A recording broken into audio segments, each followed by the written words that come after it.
Former US President Donald Trump says he's not launching a new political party as he doesn't want to split the Republican vote, but he's hinted he might run for office again in 2024. He was delivering his first speech since losing the elections to Joe Biden. Trump still maintains he was cheated out of the Oval Office. Let's get reaction from international relations scholar Oscar van Heerden. Very good morning to you, Oscar. I guess it's good news for the Republicans to know that he's not going to be setting up his own party, considering he had over 70 million supporters. No, indeed. I think that people are obviously relieved, but I also think that Trump knows that now is not the time for a third way. He would want to take his chances within the context of the Republican Party. All right, so where does this leave him? I mean, the whole point of the impeachment, one of the benefits if he was impeached, would be to prevent him from running again. I mean, how dangerous is this threat to Joe Biden? I think it should be taken very seriously, Jane.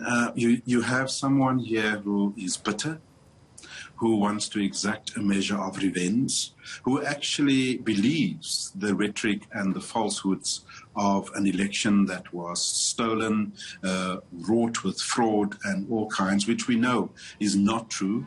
It has been taken to court. Many courts have ruled on this matter, and to suggest that the elections was free and fair, but Trump believes it. And as a result, he's bitter, he wants to exact revenge, and he's a very, very popular guy. And so that is a very dangerous combination. And I think that the GOP, the Republican Party, knows that these are not idle threats of Trump wanting to run again. But I think it would be a mistake. I mean, his supporters, and there are many of them, believes that he was also cheated out of this. I mean, you hear him already thumping Joe Biden's relaxation when it comes to immigration and all those sort of policies. He's already said that Joe Biden is the worst US president ever. I mean, the concern now is to see how he's going to whip up his supporters, many of them who have guns, for example. Indeed, and he has already coined the slogan, you know, we moved from America first to America last within 1 month. So still very dramatic, still very much whipping up populism and support amongst his supporters, and they love him for it. And I think it puts the party in a very precarious position, particularly more eligible contenders for 2024. Yeah, I mean, they need that for that next time, don't they?